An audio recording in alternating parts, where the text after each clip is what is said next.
Salut à tous, bienvenue dans l'épisode 4 de Cornelius Enzira.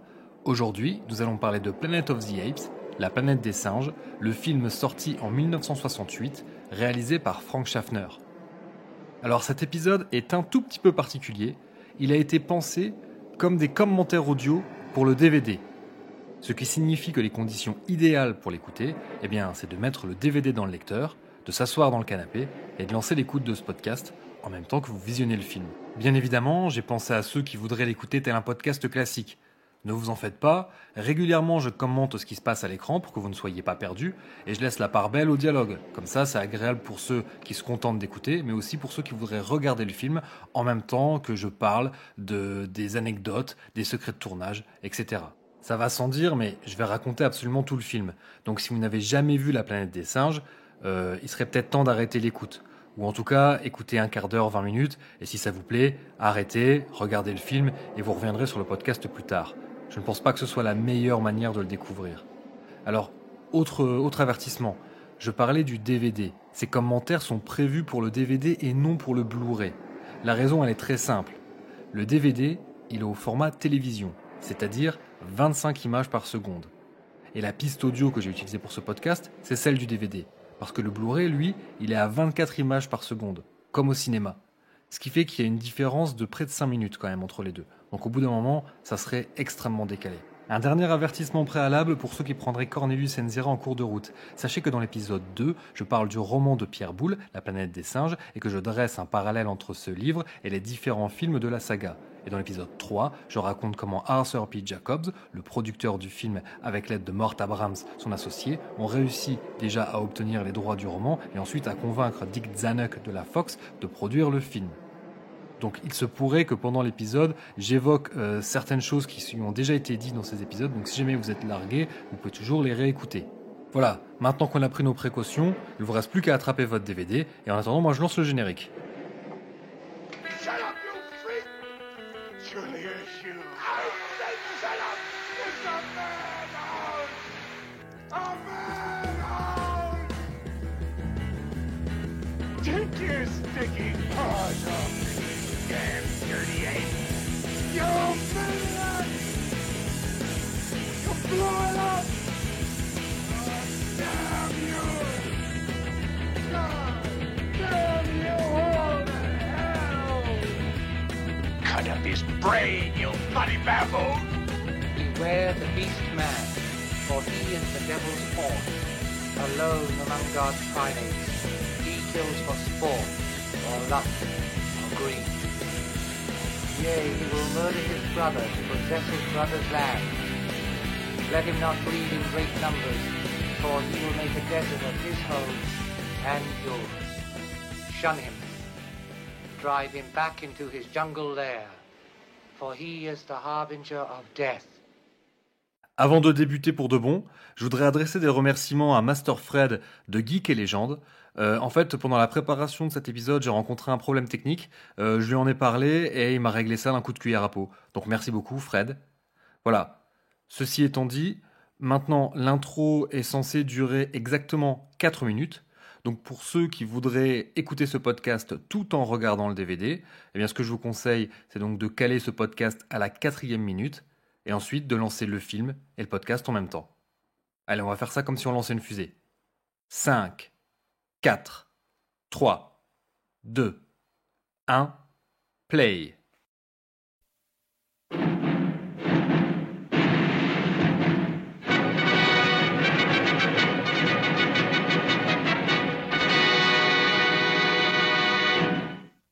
On débute par une séquence pré-générique dans un vaisseau spatial, donc dans un décor, ça a été tourné en studio. Le personnage de Taylor, incarné par Charlton Heston, entame un monologue plutôt misanthrope, qui établit dès le départ le ton du film. C'est en grande partie le caractère misanthrope du personnage qui a séduit Charlton Heston et qui l'a convaincu de se lancer dans l'aventure Planet of the Apes. Le reste de l'équipage est déjà en sommeil artificiel. Et sur le vaisseau, nous sommes en 1972. Ils sont déjà dans leur cryo-sleep, derrière une sorte de cloche en verre. Bon, le décor, il fleure bon la science-fiction des années 60. Il y a des espèces de magnétophones à bande, il y a des choses qui font très rétro 50 ans plus tard. Taylor est installé à ce qui ressemble à un poste de commande, hein, un poste de navigation. Ça ressemble à un cockpit d'avion, quoi, en gros. Face à lui, il y a 2 gros hublots, à travers lesquels on voit défiler des lumières qui ressemblent à des étoiles. Alors, cet effet spécial utilise grosso modo la même technique que celle qu'on utilisait pour faire défiler des paysages à travers les fenêtres des voitures, hein, donc, comme dans les films un peu anciens. Donc ce qu'on voit à travers ces hublots, ce sont des effets de lumière qui sont projetés par derrière un écran bleu qui est semi-translucide.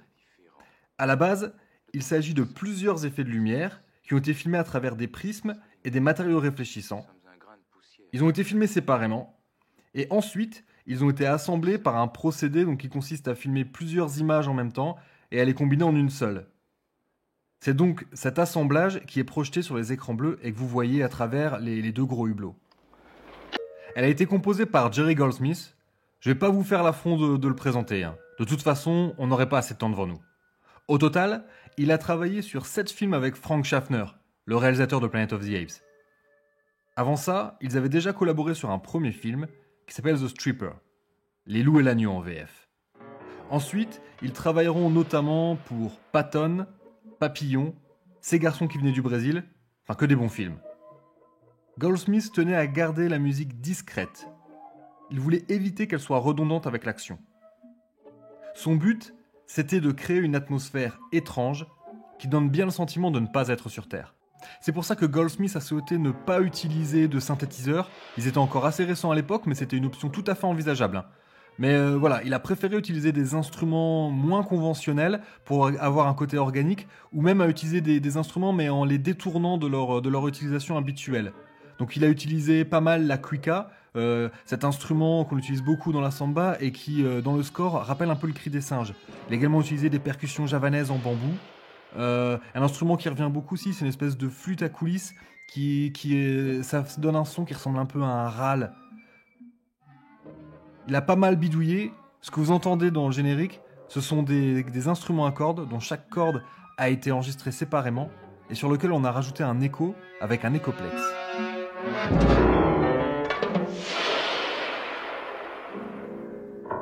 Donc une fois le prologue passé, le film débute avec par un crash dans un lac, donc crash du vaisseau dans lequel se trouvent Dodge, Landon, Stewart et Taylor. Donc un crash qui a été filmé en vue subjective. Pour cela en fait ils ont filmé à la fois depuis un biplan de la Première Guerre mondiale et depuis un B-25 sur lequel une caméra était fixée sur le nez. Mais en fait, le résultat qui a été obtenu n'était pas du tout celui escompté. Et du coup, pendant le montage, Frank Schaffner est retombé sur une bobine qui n'avait pas encore été exploitée. Et ils l'ont utilisé, ils l'ont un peu coupé dans tous les sens. Ils ont ajouté des effets de zoom avant et arrière. Ils ont passé certains passages à l'envers. Tout ça pour arriver à quelque chose, à un résultat qui n'avait rien à voir avec ce qui avait été imaginé initialement, mais qui finalement était acceptable. Donc ils l'ont gardé. Ouais, parce que Schaffner avait décidé de ne pas retarder le tournage pour ça, hein. Mais il était quand même vraiment désespéré quant à cette scène d'ouverture. Donc voilà, en clair, on a fait du bricolage en salle de montage et ça passe plutôt bien à l'écran. Le choix de la vue subjective en fait avait été préféré à l'idée d'une maquette parce qu'ils se sont dit une maquette qui se crache ça aurait trahi les effets d'échelle. Donc c'est William Kreber, hein, le directeur artistique celui qui a créé le design de l'aéronef, hein, donc cet aéronef en forme de pointe de flèche, et c'est lui qui a soumis l'idée de cette prise de vue subjective parce qu'il ne voyait pas comment réussir une scène de crash avec la version miniature du vaisseau. Donc nous voilà revenus à l'intérieur du vaisseau, hein, les astronautes sortent de leur cryoslip, donc on voit qu'on est plus de 10 ans avant Alien, hein, c'est pas, cette scène c'est pas la meilleure du film.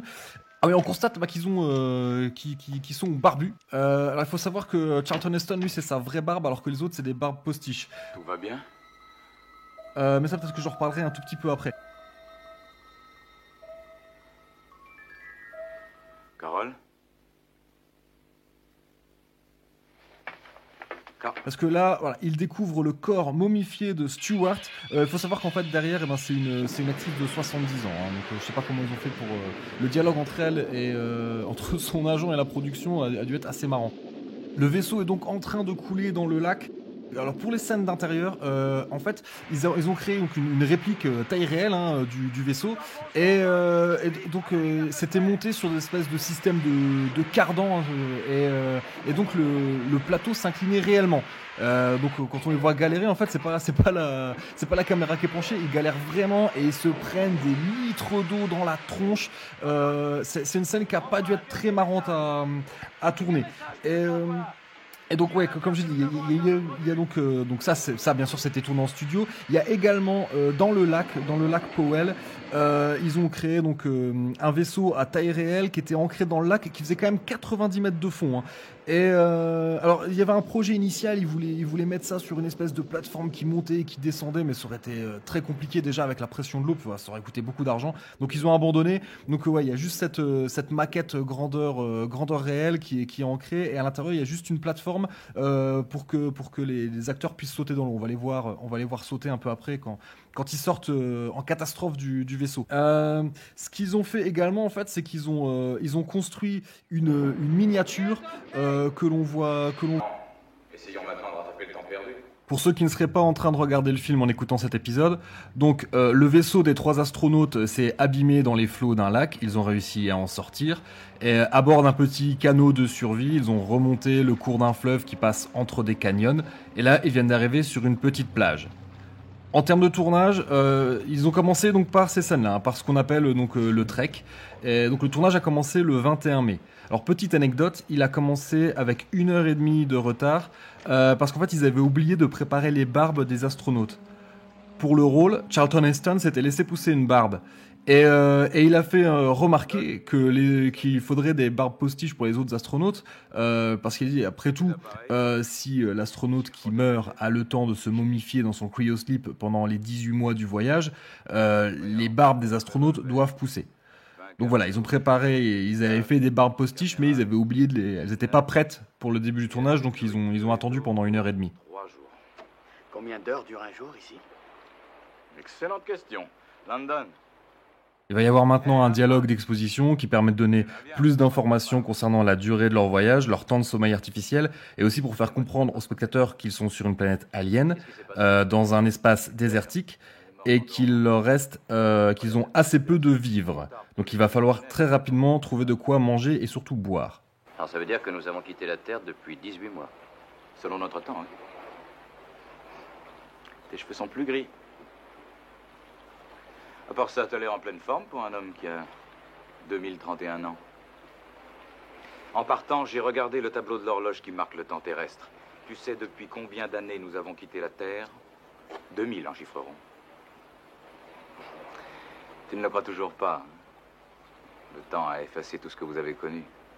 Tout est poussière. Prouvez-le. Si on ne retourne pas sur Terre, ce que vous dites n'est qu'une théorie. C'est l'évidence, London. Admets-le. Tu dormiras mieux. Rien ne poussera ici. Il y a juste une trace d'hydrate de carbone. Tout l'azote est sous forme de nitrate. Pas d'ionisation dangereuse? Non. Bon. Puisqu'aucune vie n'est possible ici, nous avons 3 jours pour trouver des conditions plus favorables. Après, nous n'aurons plus de vivres. Allons-y. Dans quelle direction? Par là. Vous avez une raison particulière? Non, aucune. Le personnage de London a sorti un petit étendard d'une des poches de sa tenue d'astronaute, et il vient de le planter dans le sable, ce qui va provoquer l'hilarité de Taylor.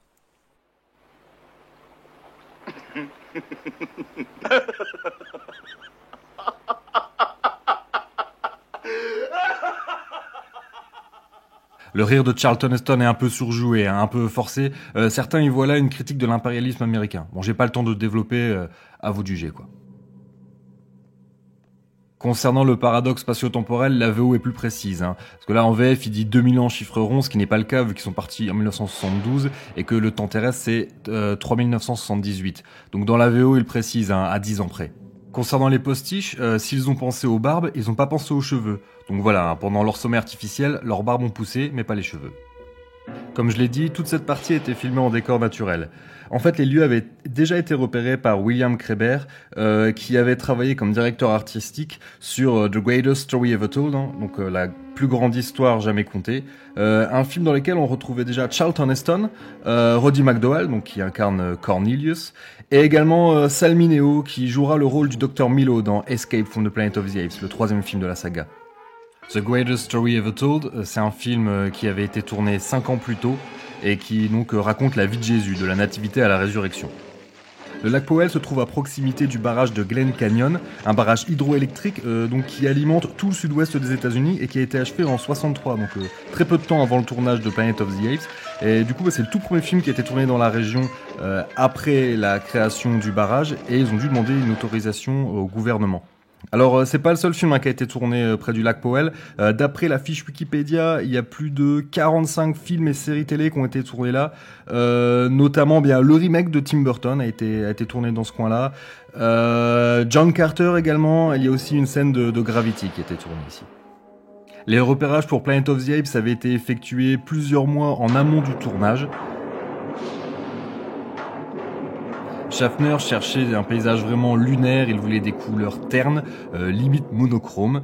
Et avec Leon Shamroy, c'était vraiment pris la tête. Ils ont choisi des lieux pour la lumière qu'ils avaient à certains moments de la journée, pour la position du soleil, etc.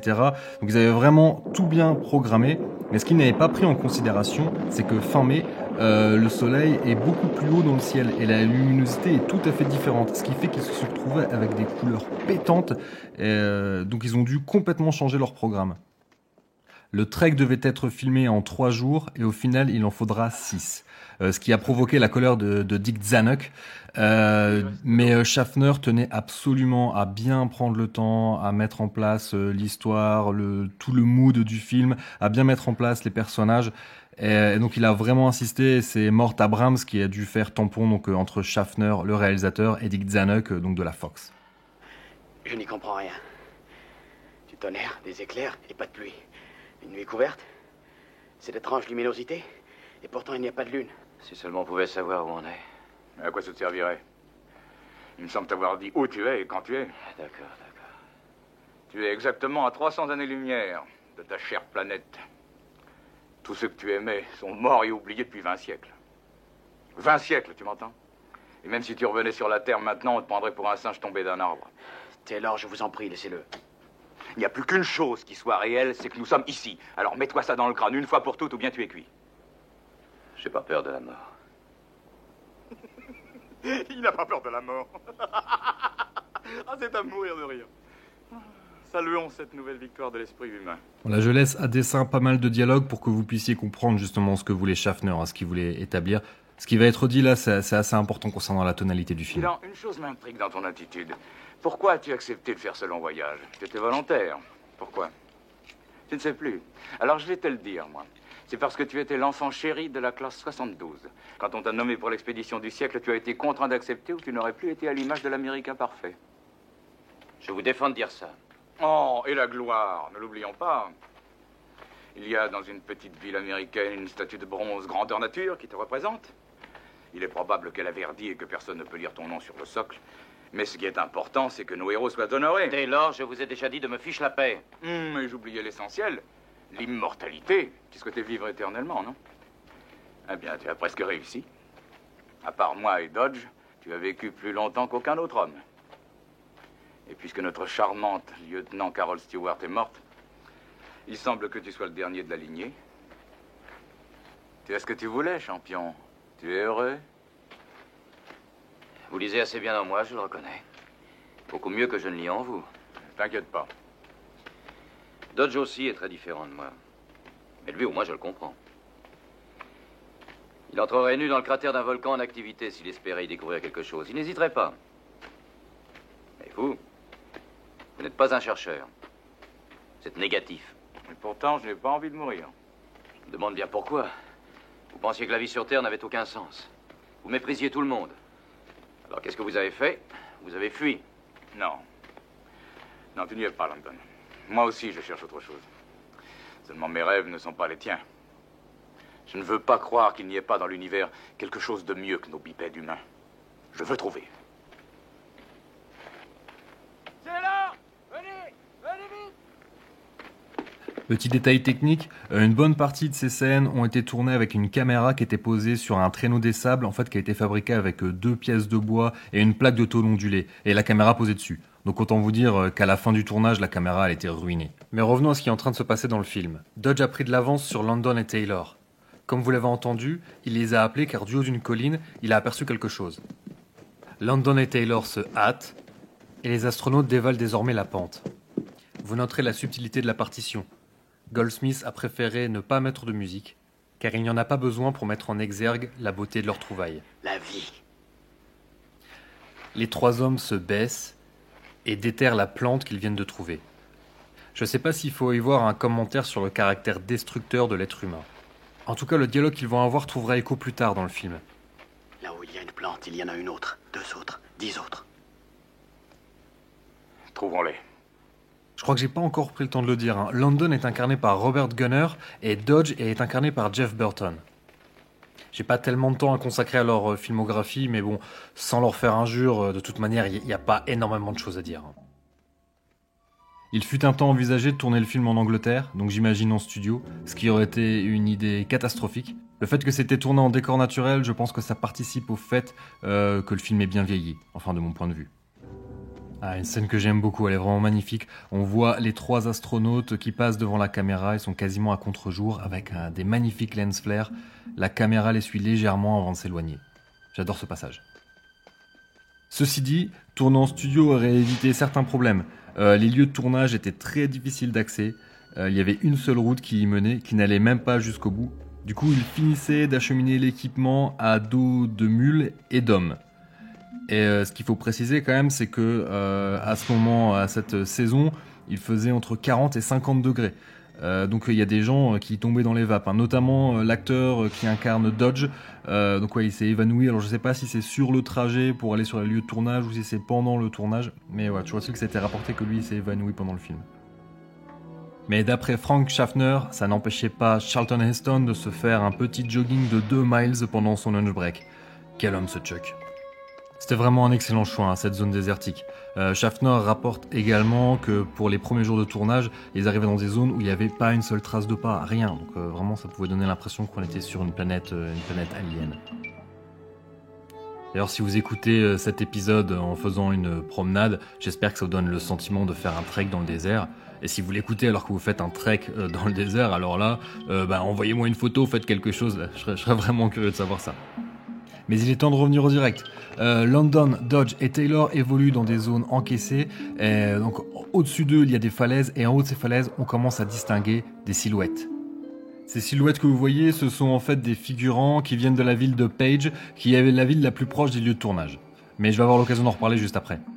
Il n'y a plus de doute possible, ils ne sont pas seuls et ils sont suivis. Donc vous voyez à l'écran, en haut à gauche, il y a 3 silhouettes. Et en bas à droite, vous voyez les astronautes. Donc à ce moment du film, les astronautes n'ont pas encore compris qu'ils étaient suivis. Et ces silhouettes, on ne sait pas encore ce que c'est. Capitaine!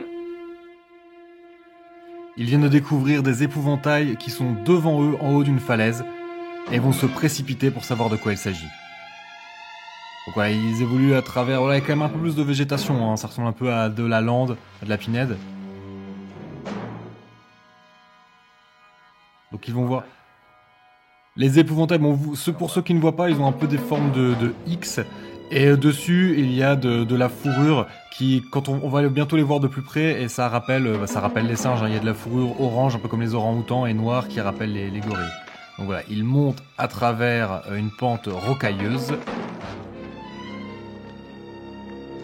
Et je vous parlais de bidouille concernant la musique. Bientôt, vous allez entendre un son bien particulier. En fait, il s'agit de saladiers en inox qui ont été utilisés en guise de percussion.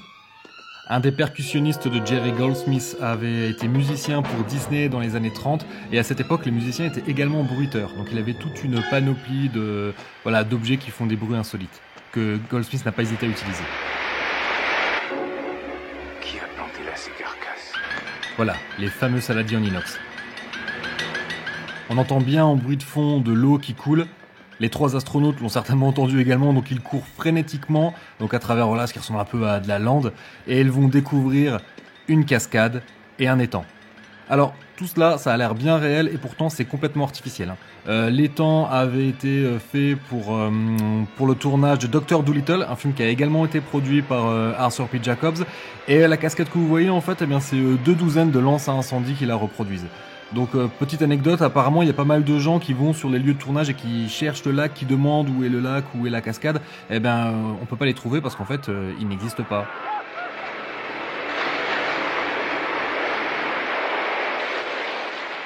Comme vous pouvez l'entendre et ou le voir, les 3 astronautes n'hésitent pas. Hein. Ils enlèvent tous leurs vêtements et ils se jettent entièrement nus dans l'eau. Donc ça, c'est une scène qui est complètement empruntée au roman. Il y a exactement la même chose dans le roman de Pierre Boulle. Et tout comme dans le roman de Pierre Boulle, sur les rives du lac, enfin de l'étang, ils vont faire une découverte stupéfiante. Donc voilà. Aussi bien dans le roman que dans le film, c'est là qu'ils vont rencontrer pour la première fois les humains. Taylor! Les voir! Voilà, London vient voir l'empreinte de pas. Il va y avoir une scène un peu étrange avec Charlton Heston complètement nu et ses 2 compères qui s'agenouillent. Bon, c'est filmé, c'est cadré, ça s'arrête au niveau du nombril. Hein. Mais ouais, c'est un peu perturbant, on se demande ce qu'ils font, mais en fait, ils regardent juste la trace de pas. Hein. Par contre, les choses vont aller un peu plus vite que dans le roman. Dans le roman, donc ils voient pour la première fois Nova et ils font un peu ami avec elle. Alors que là, si vous regardez bien à l'écran, ils sont en train de se faire chaparder tous leurs vêtements et tout leur équipement. Je trouve que c'est assez bien fait parce qu'on voit que les mains. Donc bon, on comprend bien que c'est des humanoïdes, mais on sait pas encore exactement ce que c'est. On voit que les mains et surtout l'attitude, la manière dont c'est fait, il y a un côté très infantile. Je me dis que si des enfants chapardaient quelque chose, ils feraient exactement de la même manière. Ça, je trouve qu'en termes de direction des figurants, c'était plutôt bien trouvé. Et donc, comme dans le livre, les humains ont une espèce d'aversion envers tout ce qui est manufacturé, donc ils vont déchirer tous leurs vêtements et détruire tout leur équipement. Donc là, tous les figurants qui jouent les humains, en fait, ce sont des habitants de la ville de Page. Alors une anecdote qui est pas tellement à l'honneur des habitants de Page, c'est que donc pour tourner cette scène, ils avaient besoin de pas mal de figurants et ils avaient besoin qu'ils arrivent le matin et qu'ils repartent qu'en fin de journée quoi. Et donc ils ont fait une réunion avec les gens qui étaient ok pour être figurants, pour leur expliquer ça. Ils ont vu qu'il y avait un problème. Il y en a qui ont dit ouais mais non, nous on veut rentrer, on veut que ça se termine en début d'après-midi parce qu'en milieu d'après-midi il faut absolument qu'on soit rentré pour récupérer nos enfants à l'école. Et donc il y a quelqu'un de la production qui a proposé, qui a dit mais attendez, on peut peut-être s'arranger, peut-être avec des babysitting. J'imagine que vous avez tous des femmes de ménage. Et donc oui bah oui on a tous des femmes de ménage. Bah alors ça serait pas envisageable que pendant quelques jours les femmes de ménage aillent récupérer les enfants à l'école. Et là donc il y avait un énorme problème. Et le problème en fait c'est que donc ils ont fini par crever l'abcès. Il y en a qui a dit ouais mais en fait les gens qui s'occupent du ménage chez nous en fait sont des Indiens et les Indiens on peut pas tellement leur faire confiance quoi. Déjà on a eu du mal à leur apprendre à utiliser un aspirateur et puis bon ils ont tendance à être voleurs alors leur confier les enfants non on n'est pas trop pour quoi. Donc voilà.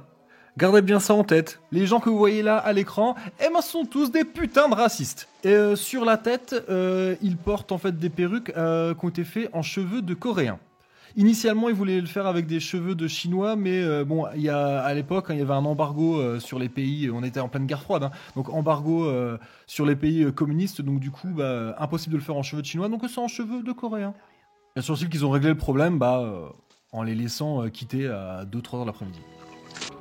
Donc là, ouais, c'est pris avec un appareil photo qui rappelle ceux du 19e siècle ou du début du 20e siècle, donc le côté archaïque. Et donc côté archaïque qu'on retrouve, voilà, pour la première fois, on voit Ape City, donc cette ville avec des formes curvilignes, mais là pareil, je vais avoir le temps d'en reparler. Là, il se passe beaucoup de choses. On voit Taylor, donc, qui est blessé et à demi inconscient et qui reçoit en fait une transfusion sanguine, donc du sang qui vient directement de la veine de Linda Harrison, le personnage de Linda Harrison, qui donc son nom c'est Nova. Le nom sera donné plus tard. Lequel d'entre eux portait ces vêtements bizarres? Celui-ci, docteur. Et pour la première fois, on voit Kim Hunter. Vous croyez qu'il vivra? Je ne peux pas encore me prononcer. Cette bête a perdu beaucoup de sang. Kim Hunter qui incarne le Dr Zira. Il n'y a pas de sonde. Trouvez-en une. Oui, docteur. Ce bloc chirurgical est très sale. Docteur, ces animaux sont sales. Ils puent. Ils nous transmettent des maladies contagieuses. On devrait les aseptiser avant de les amener ici. Vous n'avez pas l'air très satisfait de votre travail. Je ne suis pas beaucoup plus qu'un vétérinaire dans ce laboratoire. Vous deviez parler de moi au docteur Zaius, il me semble. Je l'ai fait. Vous n'ignorez pas quel mépris il a pour les chimpanzés. Mais la discrimination raciale a bien été abolie. Vous, une chimpanzé, avez réussi et moi pas. Que voulez-vous dire par réussi? Je fais de la psychologie animale, c'est tout. Je n'ai aucune autorité. Autorité ou pas, vous avez obtenu des laboratoires et du matériel. C'est parce que le docteur Zaius s'est rendu compte que notre travail était capital. C'est ici, dans ce laboratoire, que nous jetons les bases de la chirurgie scientifique du cerveau, en étudiant les fonctions cérébrales de ces animaux. Mais ils sont pourtant sales, docteur. Et leur morsure est très dangereuse. Regardez ma main. Tenez-lui la mâchoire. Voilà, donc pour ceux qui n'auraient pas l'image, vous l'aurez compris, dans un bloc chirurgical vétérinaire. Et donc grâce aux lignes de dialogue que j'ai laissées, là on comprend que donc il existe une ségrégation au sein de la société simiesque. Ça c'est quelque chose que l'on retrouvait déjà dans le roman de Pierre Boulle. Je vais peut-être en profiter pour dire quelques mots à propos de Kim Hunter. Bon, elle était surtout connue avant Planet of the Apes pour son rôle de Stella dans Un tramway nommé Désir. Et donc, elle jouera également dans les deux suites, Beneath the Planet of the Apes et Escape from the Planet of the Apes. Mais tant qu'à parler de casting, on va peut-être parler de la star du film. En fait, la vraie star du film, eh bien, c'est le maquillage. Et pour parler du maquillage, je pense qu'il faut déjà parler de celui qui a créé ces maquillages, donc qui était révolutionnaire pour l'époque, donc à savoir John Chambers. John Chambers, en fait, il a débuté dans l'armée comme prothésiste dentaire. Mais rapidement, ses compétences l'ont amené à travailler également sur des prothèses donc de membres, des bras, des jambes, mais aussi donc à réparer les visages de ce qu'on appelle les gueules cassées. Donc voilà, il a créé des faux mentons, des faux nez pour les gens qui ont été défigurés par la guerre.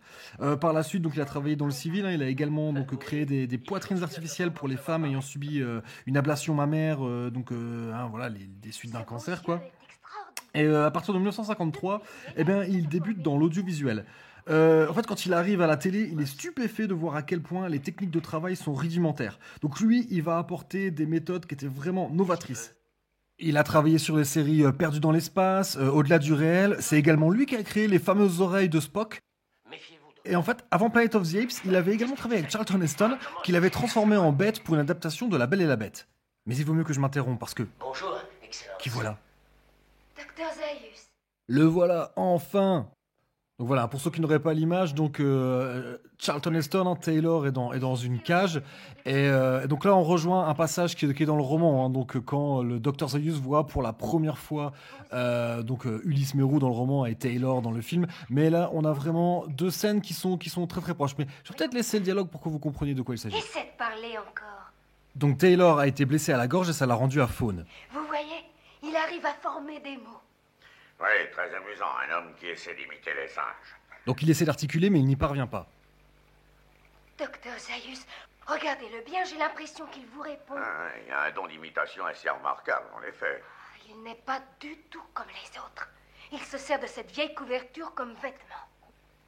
Je me demande ce qu'il donnerait si on lui faisait passer le test d'Hopkins sur l'habileté manuelle. Un animal. Donc Idéa Makanzira parle de test, c'est aussi une référence au roman dans lequel on fait passer toute une batterie de tests à Ulysse Mérou. Vous avez bougé les vôtres. Oh, mais il a peut-être compris. Sottise, l'homme est incapable de comprendre. Tout au plus arrive-t-on à leur apprendre quelques tours faciles, mais c'est tout. Je crains de ne pas pouvoir être d'accord, Excellence. D'après mes expériences... Docteur Zira, je vous mets en garde. Que vous fassiez des expériences chirurgicales sur le cerveau de ces créatures est une chose, et vous avez mon agrément. Mais vos études sur le comportement de l'homme ne me disent rien qui vaille. Prétendre que nous pouvons apprendre quelque chose sur la nature simiesque en étudiant un homme tient de la fantaisie la plus échevelée. De plus, l'homme est nuisible. Il mange tout ce qu'il peut trouver dans la forêt. Puis il émigre vers nos zones de culture et ravage nos moissons mieux que les sauterelles. Plus tôt nous l'aurons exterminé, mieux ça vaudra. Vous le savez aussi bien que moi. C'est une question de survie pour les singes. Un mot très rapide sur l'acteur qui incarne donc le Dr Zaius. Il s'agit de Maurice Evans. Donc c'est un acteur d'origine britannique qui est devenu citoyen US. Donc à l'origine c'est un comédien de théâtre. D'ailleurs ça se sent. Voilà, il est connu pour le répertoire shakespearien et il a également partagé l'affiche avec Charlton Heston dans The Warlord, donc Les Seigneurs de guerre, un film qui avait été réalisé par Frank Schaffner. Comme je le disais, toute cette scène est très proche de ce qu'on trouve dans le roman, et donc là il y a également un élément qui vient du roman, c'est-à-dire que le Dr Zira a décidé d'accoupler Taylor et Nova. Bon, dans le roman c'est pas du tout suggéré, hein, c'est clairement dit. Bon là c'est plus suggéré par l'attitude des gorilles qui est un peu creepy, je trouve. Et on va en profiter pour dire un petit mot donc sur Linda Harrison, donc qui joue Nova, c'est son tout premier rôle à l'écran, et en fait il se trouve que c'était la petite amie de Dick Zanuck, dans le producteur, donc elle était mannequin avant, enfin elle faisait des concours de beauté, et donc du fait de sa position, elle aurait pu se comporter en petite garce et voilà, et rendre la vie impossible à tout le monde, et tous les témoignages concordent sur le fait qu'elle a été vraiment adorable, qu'elle était hyper gentille, hyper humble, et que donc elle s'est comportée comme une débutante qui était là pour apprendre. On enchaîne avec une scène en extérieur. Taylor donc est dans une cage dehors avec les autres humains donc qui sont muets et bêtes, et Nova qui pareil, elle est très primitive, elle sait pas parler, elle sait rien faire, donc on sait pas trop ce qu'ils fabriquent. Cornelius, je suis contente de te voir. Et voilà pour la première fois à l'écran Roddy McDowall, donc un acteur hyper important vu qu'il a joué dans tous les films de la saga, à l'exception donc de la première suite. Cornelius. Ah. Une scène de baiser, j'en reparlerai après de la scène de baiser, il y a des choses à dire là-dessus. Mais donc ouais, on va parler très rapidement de Roddy McDowall. Donc ouais, comme je dis, il a joué dans tous les films excepté Beneath, et il a également joué dans la série télé. Hein. Et lui aussi a joué dans The Greatest Story Ever Told, donc film où on retrouvait Charlton Heston et William Kreber en tant que directeur artistique. Et qu'y a-t-il de si extraordinaire? Attends. Bonjour, beaux yeux. Comment va notre gorge aujourd'hui? Regarde, cette bête se souvient. Elle se souvient de quoi? Mais voyons, de la transfusion sanguine. Pour ceux qui ne voient pas l'image, en fait, Taylor est en train d'écrire sur le sable. Il est en train d'écrire I can write. Je sais écrire. Sous les yeux plutôt médusés de Nova. Bonjour, docteur Zaius. Vous connaissez le docteur Cornelius, mon fiancé? Bien sûr, le célèbre singe à la pioche. J'ai entendu dire que vous préparez une autre expédition archéologique. Si j'ai l'approbation de l'Académie, Excellence. Ce projet aura besoin de mon appui, vous ne l'ignorez pas. Est-ce que je peux compter sur vous, Excellence? Mon jeune ami, croyez en mon expérience. Quand vous déterrerez vos reliques du passé, faites attention de ne pas enterrer votre réputation. Donc en fait, Taylor essaie d'attirer leur attention, mais les humains sont en train d'effacer ce qu'il a écrit. Ça, c'est quelque chose qu'on retrouve dans le roman également. Hein. Donc, les humains ont une sorte d'aversion pour tout ce qui implique le fait d'être doué d'intelligence. Donc, porter des habits, avoir des objets manufacturés et, par extension, savoir écrire dans le sable. Donc voilà, ce suit une scène de fight. Charlton Heston, il en a pris plein la gueule dans ce film. Et là, on voit Charlton Heston du haut de son 1m93. Hein, c'est un sacré gaillard qui est en train de mettre une branlée à un humain. Donc voilà, coriace. Ce qui va entraîner l'intervention des gorilles qui vont le brûler à l'épaule. Oh les salauds! Vous avez blessé Chuck! Oh, c'est horrible, il l'étrangle avec un collier. C'est vraiment dégueulasse. Donc l'air de rien, le Dr Zaius va reprendre sa conversation avec Cornelius. Je sais pas si vous avez remarqué, mais il a mis une sorte de petit coup de pression quand même avant. Hein. Et ensuite, il va s'entretenir donc avec le leader du Gorilla Hunt Club. Donc on a vu, c'est le tout premier gorille qu'on a vu dans le film et il est interprété par Norman Burton. Qu'est-ce que le Dr Zira essaie de prouver? Qu'un homme peut être domestiqué. Après ce dialogue assez court mais néanmoins intéressant, hein, parce que ça en dit long quand même, ce personnage incarné par Norman Burton, finalement c'est le seul gorille qui semble parler plus ou moins d'égal à égal avec les orang-outans. Et en tout cas, le Dr Zaius vient de constater que Taylor a écrit dans le sable et il efface les traces, ce qui laisse à penser qu'il en sait un peu plus qu'il ne le montre. Donc voilà, Taylor est ramené manu militari dans sa cage et ça peut être l'occasion pour moi de continuer à parler des maquillages. Donc John Chambers, comme base au travail, il a utilisé l'artwork qui a été produit donc par William Kreber et Mentor Hubner. Mentor Hubner, j'en parlais dans l'épisode 2. Mais donc il s'est aussi basé sur de la documentation sur l'anatomie des singes et même à un moment en fait on leur a ramené carrément le singe de Lost in Space et sa dresseuse. Voilà, ils sont restés avec eux pendant une journée pour que lui et ses créateurs puissent l'étudier, voilà, pour étudier l'anatomie. Donc l'idée c'était de ne pas faire des êtres humains avec des poils collés sur le visage, mais d'essayer de coller aux animaux, aux singes réels, en extrapolant un peu sur ce qui pourrait être leur possible évolution. Donc, une des autres sources d'inspiration, ça a été le lion de l'adaptation de 1939 du Magicien d'Oz. Donc un maquillage qui recouvrait donc totalement le visage de l'acteur, mais qui permettait néanmoins le mouvement, les mouvements des muscles du visage et donc permettait d'avoir ses propres expressions faciales. Mais là, je me dois de revenir un peu au direct pour ceux qui ne verraient pas l'image. Donc, en fait, Taylor a réussi à chaparder un espèce de petit bloc-notes au Dr Zira et sur lequel il a écrit « My name is Taylor ».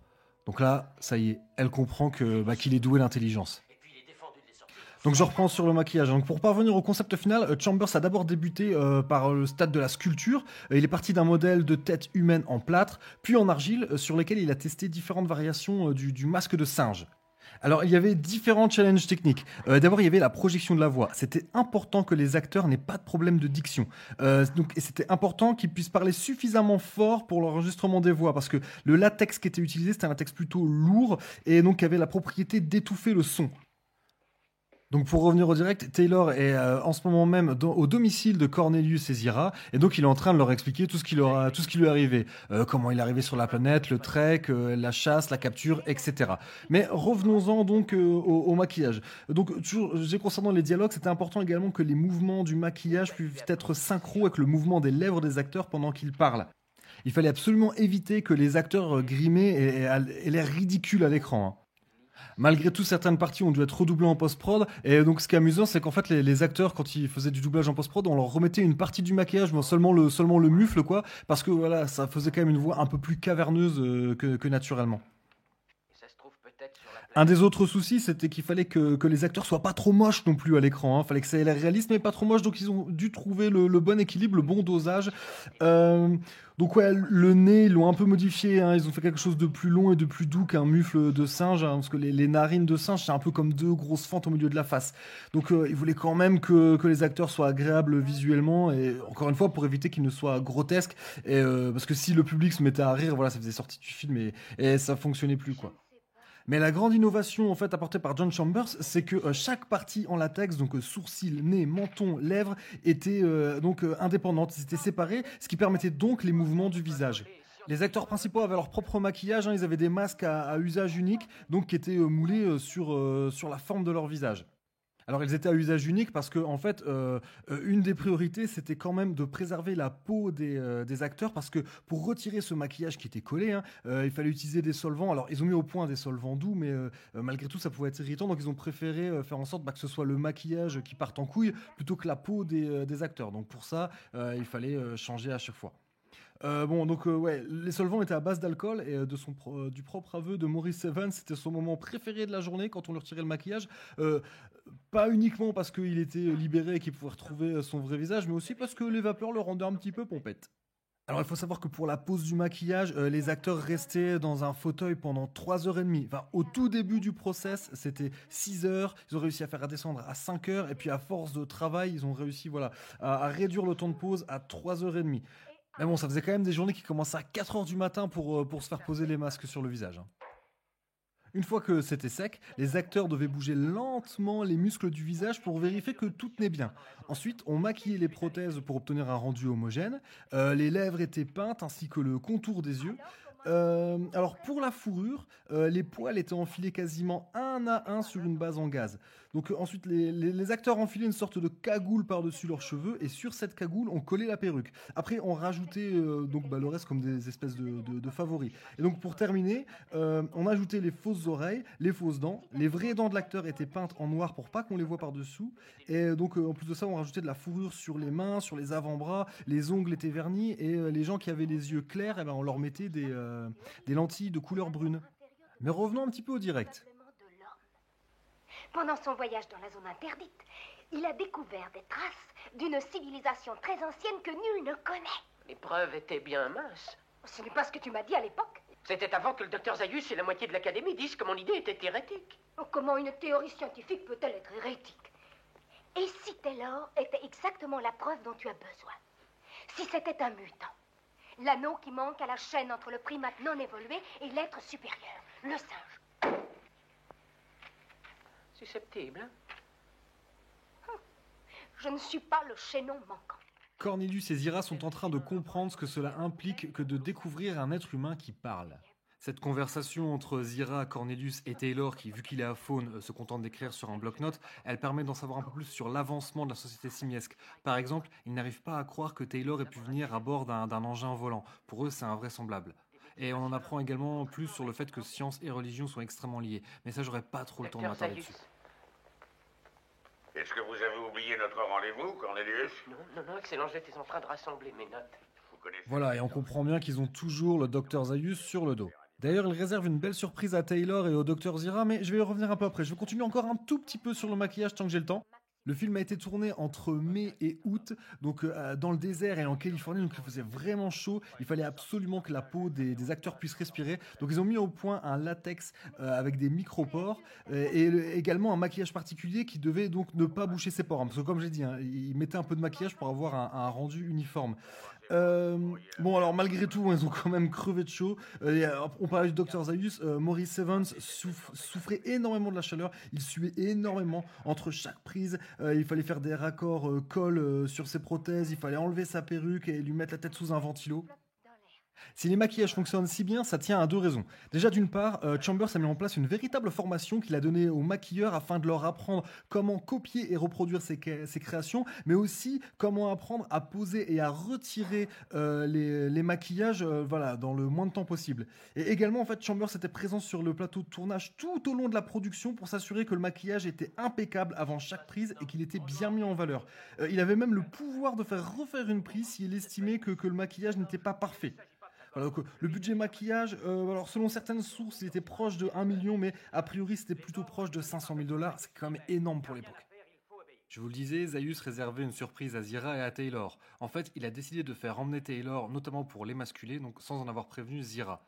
Mais Taylor va entendre cela et du coup il va décider de s'évader en employant la force. Allez, viens, on te réserve un traitement de faveur. Dans la VO, Julius s'en amuse en disant « Si seulement tu savais ce qu'on allait te faire ».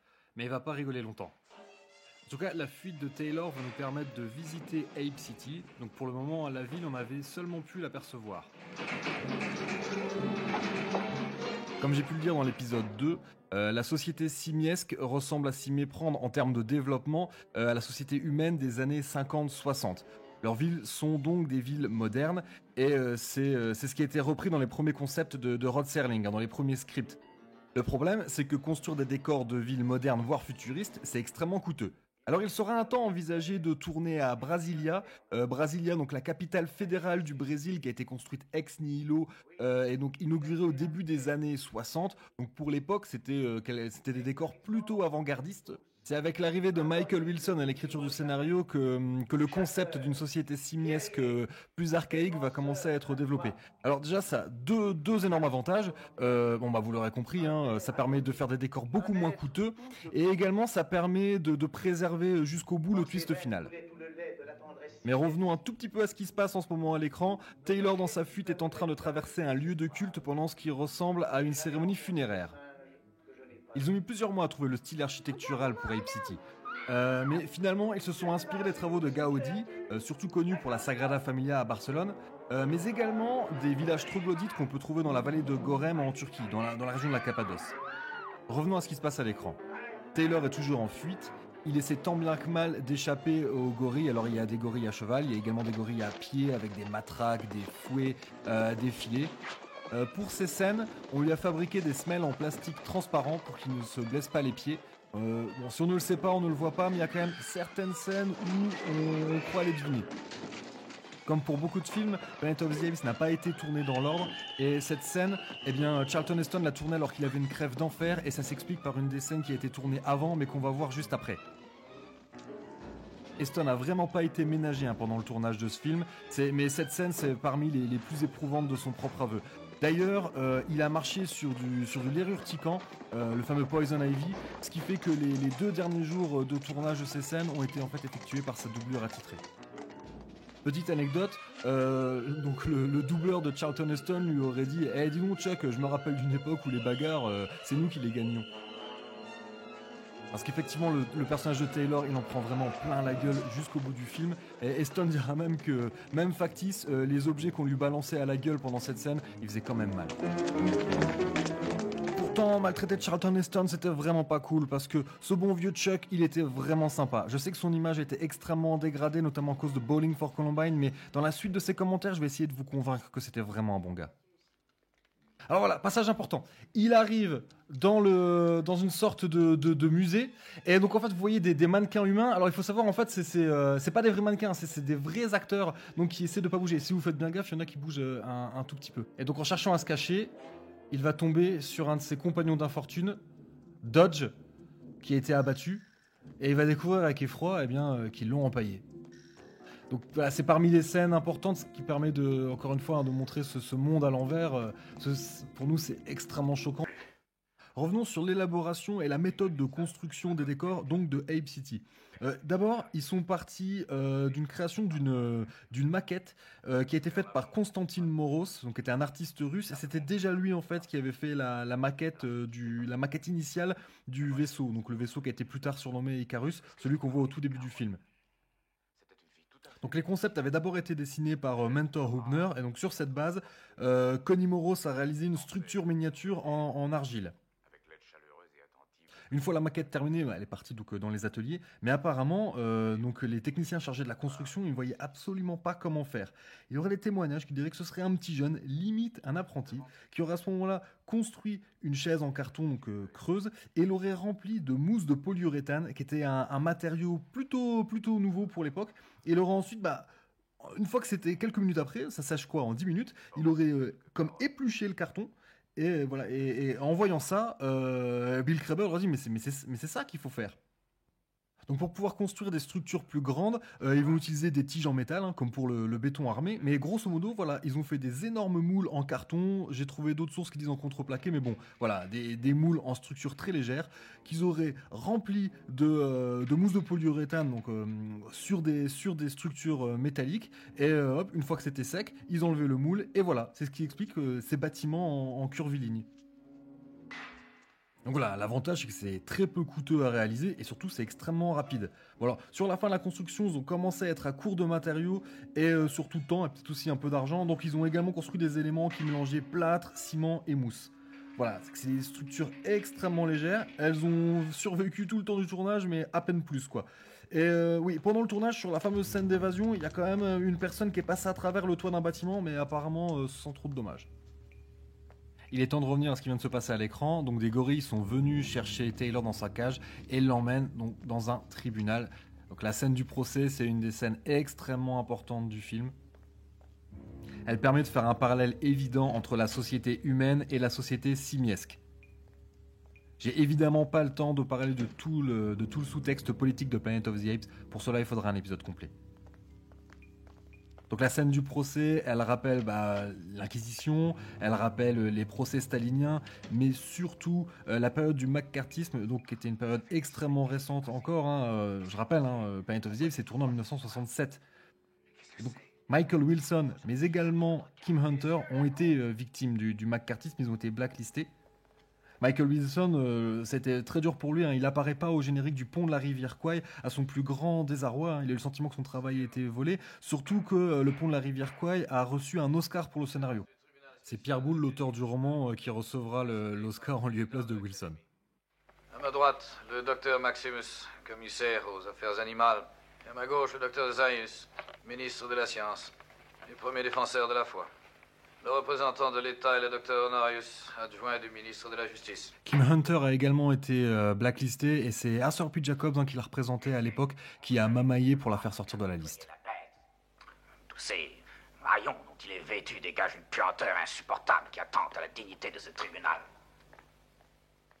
Charlton Heston va donc se retrouver nu. Il dit que ça ne l'a pas gêné parce que, au contraire, la nudité se justifie totalement et surtout qu'en fait, ça renvoie vraiment à sa condition d'animal parce que voilà, aux yeux des singes, Taylor est un animal, donc ça ne les choque pas de le voir nu comme nous, ça ne nous choque pas de voir un chien sans habit, quoi.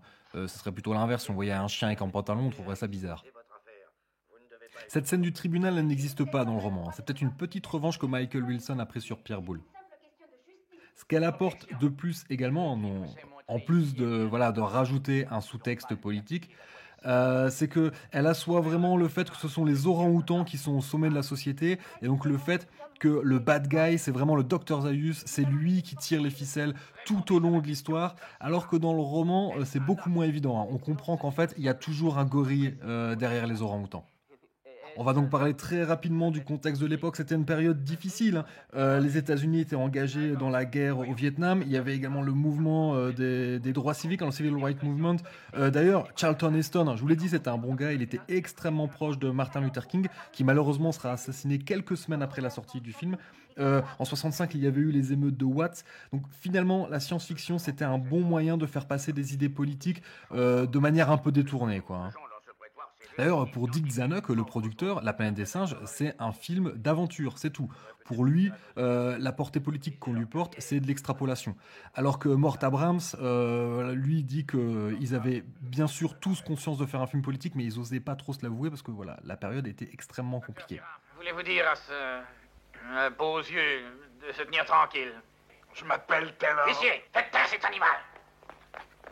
Non, je veux... Je vais poursuivre, monsieur le procureur. Messieurs les juges, mes arguments sont simples. Ils ont pour base le premier article de notre foi, où il est dit que le Tout-Puissant a créé le singe à son image, qu'il lui a donné une âme et un esprit, et dans sa grande bonté l'a séparé des bêtes de la jungle pour en faire le seigneur de cette planète. Ces vérités sacrées trouvent en elles-mêmes leur propre justification. Notre science doit étudier les singes, messieurs, seulement les singes. Mais certains jeunes savants audacieux n'ont pas hésité à étudier l'homme. Ouais, ils ont oublié les lois du Tout-Puissant au nom d'une théorie insidieuse qu'ils osent appeler l'évolutionnisme. Je vous en prie, au fait. Cette réplique est vraiment très importante. Donc il vient de dire que Dieu a créé le singe à son image, donc voilà, parallèle avec Dieu a créé l'homme à son image. Il a également paraphrasé Alexander Pope en disant que la science doit étudier les singes et seulement les singes. Également, donc ouais, il parle d'évolutionnisme, donc ça fait penser aux réactions de rejet par rapport à la théorie de Charles Darwin quand il l'a élaborée. C'est raisonné. Cette chose, c'est raisonné. Si le tribunal le permet, je me propose de démasquer cette mystification par un interrogatoire. Il n'y a donc plus aucun doute possible, hein. La société simiesque est clairement le miroir de la société humaine, un miroir même pas déformant, hein. Et le dialogue qui va suivre continue dans ce sens. Dites à la cour, beaux yeux, quel est le second article de la foi? Je ne connais rien à votre culture, je le reconnais volontiers. Mais... C'est évident, il ne connaît rien à notre culture puisqu'il ne peut pas penser. Dites-nous, pourquoi tous les singes naissent et demeurent libres et égaux en droit? Il ne m'a pas paru évident que tous les singes étaient égaux. Oh, ridicule. Autre chose, beaux yeux. Pourquoi les hommes n'ont-ils pas d'âme? Qu'est-ce qui prouve qu'une étincelle divine existe dans le cerveau des singes? En version originale, Taylor dit que certains singes sont plus égaux que d'autres, ce qui est clairement une référence à La ferme des animaux de George Orwell. Quant à ce que dit le docteur Honorius concernant le fait que les hommes n'ont pas d'âme, qu'il n'y a pas d'étincelle divine en eux, ça renvoie à la justification de l'esclavagisme, donc quand les esclavagistes disaient que ceux qui les réduisaient en esclavage n'avaient pas d'âme, donc ils n'étaient pas humains, et donc que ce n'était pas moralement condamnable que de faire ça. Eric Green, auteur du livre Planet of the Apes, An American Myth, a une sorte de théorie en disant que dans la planète des singes, qui est une allégorie du conflit racial, qui est pas une simple transposition, hein, vraiment juste une allégorie. Donc chaque espèce n'est pas censée remplacer une ethnie, hein. Mais bon, ce qu'il dit en fait, c'est que donc dans le film de 68, l'espèce dominante, ce sont les orang-outans, l'espèce dominée, ce sont les humains. Et les chimpanzés qui ont par le passé subi la ségrégation, on peut pas dire raciale, hein, vu que c'est différentes espèces, mais vous avez compris ce que je voulais dire. Donc eux, ils savent ce que c'est que d'avoir été dominés, donc du coup ils font office de médiateurs. Donc là, clairement, c'est ce qui se passe au cours de cette scène. Monsieur le Président, dans le but d'éclairer cette affaire, le procureur a accepté de réunir tous les humains encore vivants. Je n'ai pas parlé des gorilles, mais donc les gorilles ont une position sociale un peu particulière dans le film. Ce sont à la fois les ouvriers et les militaires. Bon, on voit quand même que le chef du club de chasse des gorilles a l'air d'avoir un rôle social un peu plus élevé. Michael Wilson avait pensé à une 4e espèce de singe, les babouins, qui étaient censés être tout en bas de l'échelle sociale. Et Taylor, lors de sa fuite dans Ape City, était censé traverser une manifestation de babouins qui réclamaient un meilleur statut social. Mais revenons à ce qui se passe au direct. Le Dr Zaius a remis en cause le témoignage de Taylor, qui dit être arrivé sur la planète suite à un crash, et que l'un de ses compagnons survécut à la fois au crash et à la chasse. Donc il doit le reconnaître parmi des humains qui ont été amenés dehors. Donc tout le monde est sorti, hein. Cornelius, Zira, les orang-outans et les gorilles. Taylor est donc sur le point de reconnaître Landon. C'est lui, c'est London. Lequel? Le grand là-bas, au fond. Aux yeux, êtes-vous parents de l'une ou de l'autre de ces créatures? De l'une d'elles, oui. Alors désignez-la nous. Parlez-lui. London. London. Sauf qu'il découvre avec effroi que London a été lobotomisé. Oh, ils l'ont repéré. Vous n'étiez pas au courant? Non, non, je jure que c'est la première fois que je vois cet homme. Mais vous avez osé. Vous avez détruit son cerveau, espèce d'ignoble babouin. Arrêtez-le! La cicatrice sur le crâne de London, c'est également une création de John Chambers. Pour la réaliser, il s'est appuyé sur de la documentation chirurgicale, histoire de faire quelque chose qui colle vraiment au réel. Donc voilà, Taylor va donc être attrapée par les gorilles, et encore une fois, elle va être malmenée, elle va être traînée dans des filets, bâillonné, et puis donc pendant la suite du procès, il sera maintenu en laisse dans une position extrêmement humiliante, donc tenu par un gorille. Donc la suite du procès, ce sera la confirmation que c'est un procès à charge. Alors ce que vous pouvez toujours faire, c'est peut-être aussi en profiter pour bien observer la manière dont jouent les acteurs. Vous verrez que malgré le maquillage, ils arrivent à faire passer beaucoup d'émotions. Je reviendrai plus tard sur le parti pris qu'ont trouvé les acteurs pour jouer les singes. Mais regardez bien aussi les détails des costumes. Vous verrez qu'il y a des pièces en cuir. Mais dans le film, les seuls animaux qu'on voit, ce sont des chevaux. Alors soit sans cuir de cheval, soit sans cuir d'humain. Je vous dois une explication. Le spécimen humain que vous avez vu hors de cette salle a eu le crâne fracturé au cours de la chasse où il a été capturé. De remarquables chirurgiens vétérinaires l'ont opéré sous ma direction et lui ont ainsi sauvé la vie. Mais l'animal ne savait pas parler, vous vous en doutez. Et je vous assure qu'il ne parlera jamais. Vous l'avez mutilé, espèce de salaud. Vous lui avez enlevé sa mémoire. Vous l'avez détruit. Et c'est ce que vous avez l'intention de me faire. Messieurs, faites taire cet animal. La suite du procès va vraiment être une allégorie du maccarthisme.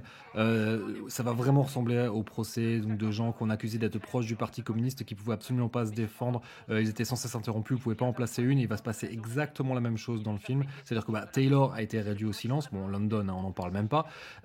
Et Zira et Cornelius qui essaient de le défendre. Voilà, dès qu'ils vont l'ouvrir, il va y avoir des objections. Ils pourront pas en placer une. Mais revenons un petit peu à ce qui arrivait à London. D'une certaine manière, Planet of the Apes peut être considéré comme un film anti-vivisection, ou en tout cas un film qui plaide la cause animale. Dans les premiers scripts écrits par Rod Serling, donc Rod Serling pour les deux du fond qui ne suivraient pas, c'est lui qui est derrière la 4e dimension, au final, il traitait plus de la condition animale que de la ségrégation, de l'aliénation d'un groupe d'humains par un autre. Pourtant, dès 1961, Rod Serling confiait qu'il aurait aimé faire un film à propos de la ségrégation, mais vu du point de vue des Noirs. Il faut dire que Serling est d'origine juive, et quand il a été jeune, il a notamment souffert de l'exclusion. Il avait été exclu d'une fraternité du fait de son judaïsme. Bon, ça n'a rien à voir avec le fait d'être réduit en esclavage, mais voilà, il y était quand même sensible. Mais je dois m'interrompre et décrire ce qui se passe à l'écran.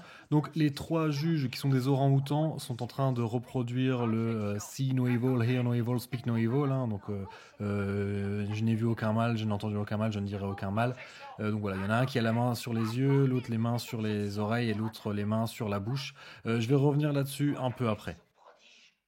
Rod Serling donc a compris que pour traiter de sujets à controverse, il valait mieux éviter d'en parler de manière frontale, et que c'était préférable de transposer le récit dans une époque différente, que ce soit le passé ou le futur, ou dans un lieu différent, que ce soit une autre région, un autre pays, voire même une autre planète.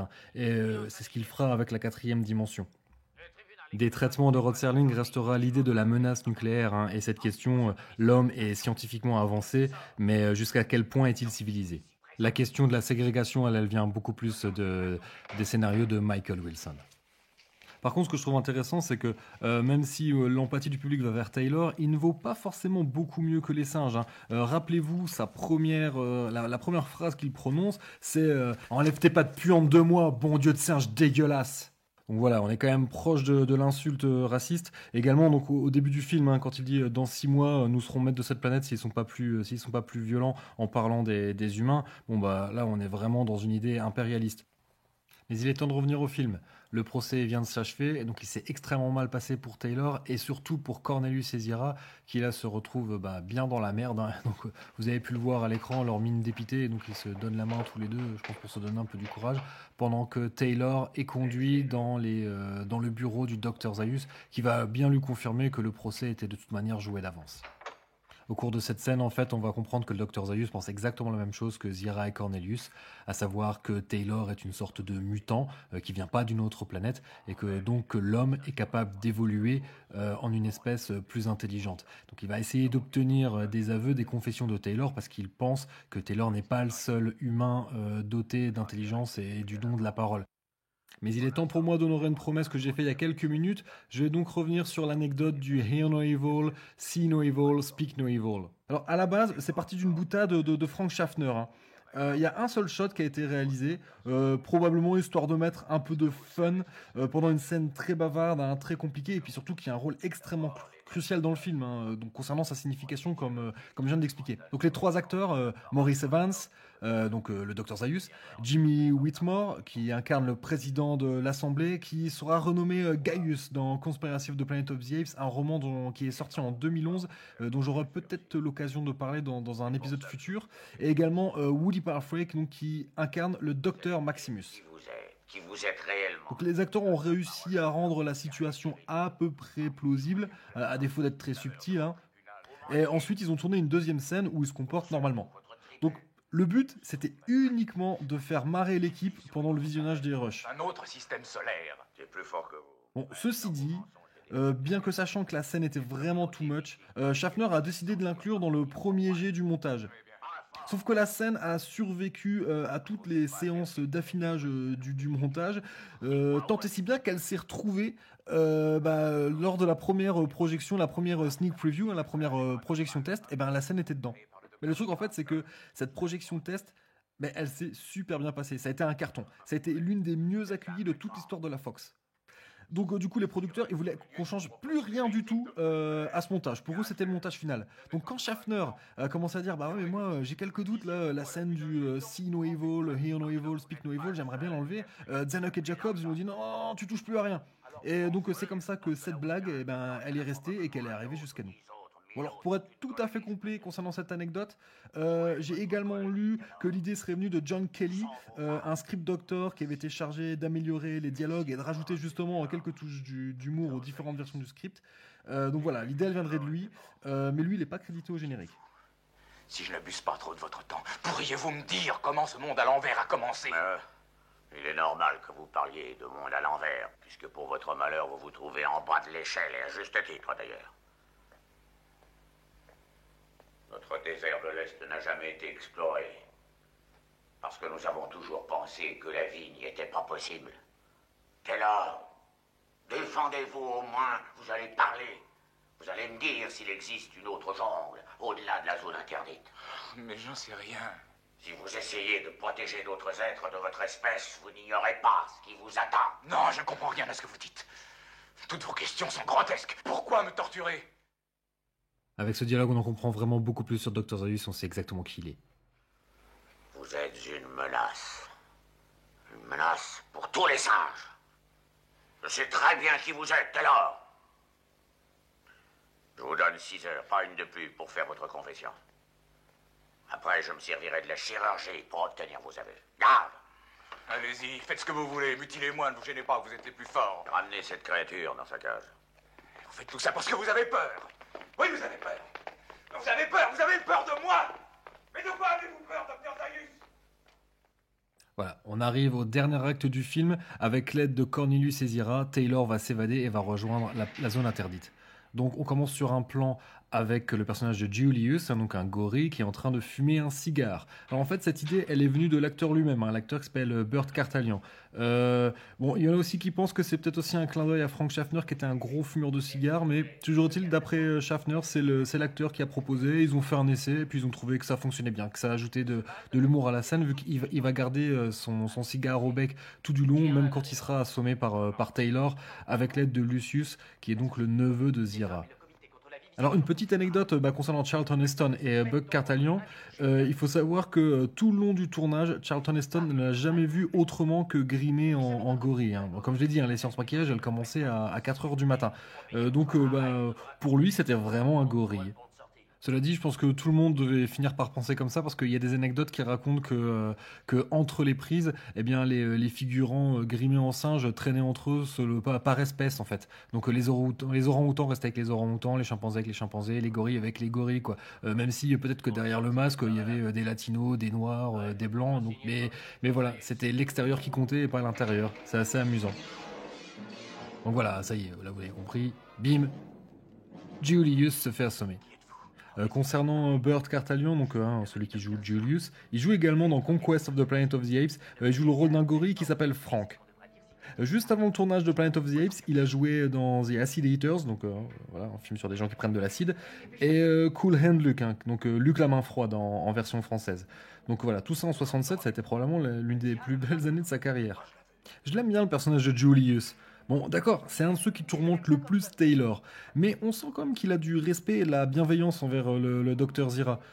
Et donc, évidemment, la sympathie du public, elle va vers Taylor, vu que voilà, on a tendance à aimer. On est des êtres humains, donc on va tenir pour l'être humain, mais donc et également pour Nova hein, indirectement, mais aussi vers Zira, parce que si on prend bien en fait Zira, elle aurait pu se contenter une fois qu'elle a découvert que Taylor était doué d'intelligence et qu'il parlait, elle aurait pu se contenter de le disséquer, puis voilà, le film était terminé quoi. Hein. Mais non, elle a décidé d'aller contre la pensée générale et donc de protéger Taylor. Bon là, ça va pas l'empêcher de dire un truc qui est pas très sympa envers les humains. Tenez, mettez ça, vite. Vous n'avez pas de vêtements pour moi? Qu'est-ce que vous voulez? Un costume de singe à vos mesures?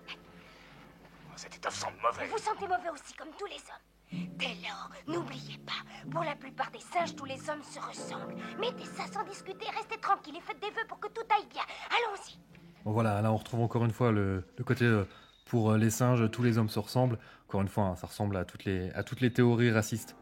Voilà, tout ça pour dire que Zira c'est quand même un des personnages les plus sympathiques du film et un des plus importants. Faut dire d'ailleurs que bon, c'est vraiment un des personnages les plus courageux. On se prend également de sympathie plus indirectement pour Cornelius qui finit quand même par mettre ses burnes sur la table pendant le procès, mais des deux c'est évidemment Zira qui est la plus courageuse. Hein. Et donc pour en revenir à Julius, même s'il le fait sur le ton de la rigolade, on sent qu'il fait quand même un peu preuve d'empathie envers Taylor, hein, notamment le passage où il comprend que Taylor va subir une émasculation.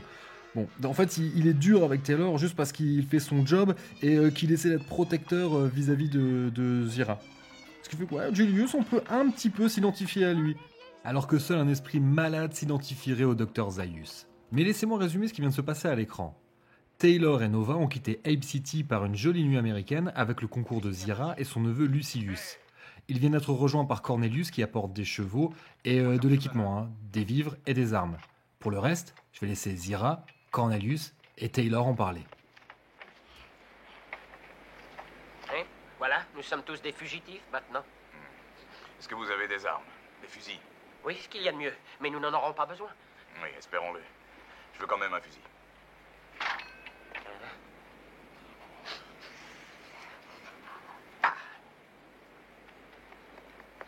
Écoutez, Taylor, c'est moi qui suis le responsable de l'expédition. Je l'avais deviné. Mais vous n'avez aucun droit sur moi. Plus maintenant. Je n'ai pas l'intention de retourner en prison. Comme vous voudrez. Il y aurait une autre jungle au-delà de la zone interdite, d'après ce que dit Zaius. Je vais l'explorer. Et vous, qu'est-ce que vous faites? Cornelius et moi avons été accusés d'hérésie. Si nous ne pouvons pas prouver nos théories, nous n'avons aucune chance d'être acquittés.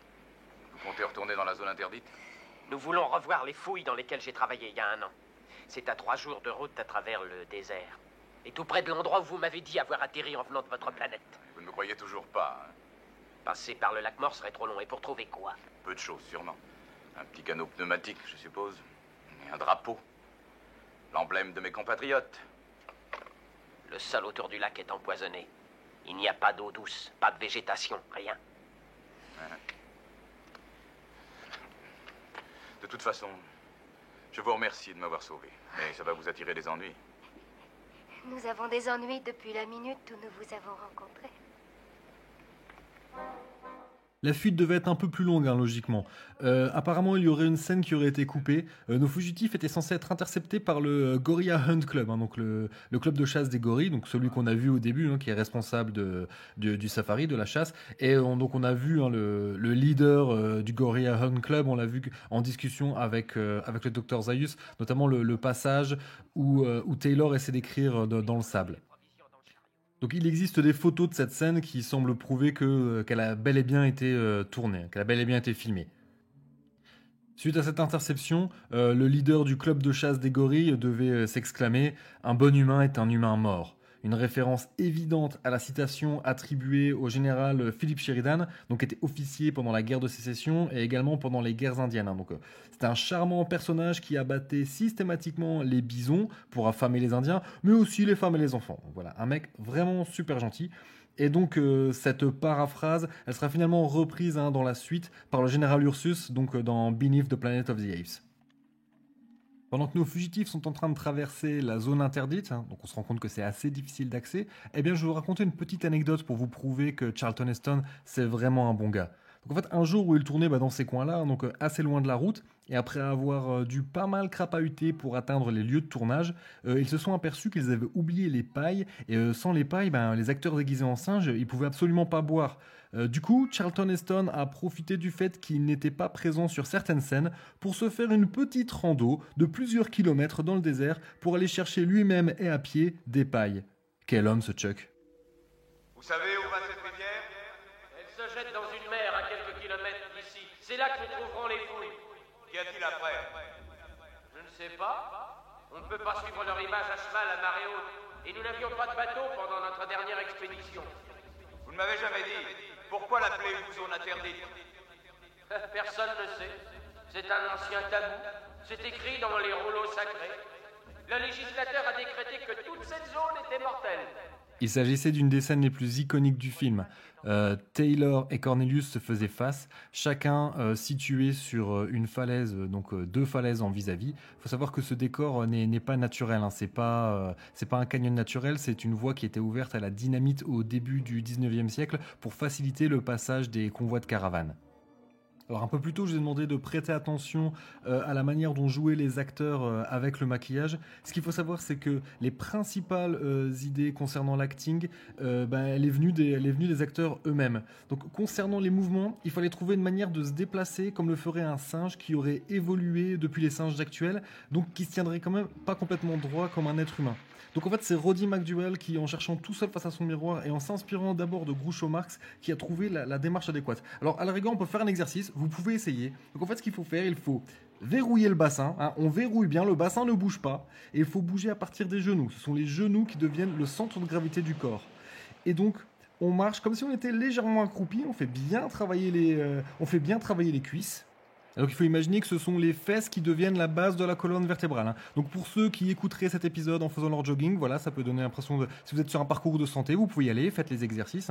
D'ailleurs, si vous êtes en train de faire votre jogging, je vous propose aussi une idée d'exercice, un peu de fractionné. À chaque fois que Charlton Heston se fait poursuivre par des gorilles à cheval, on accélère. Allez hop, défractionné, on y va.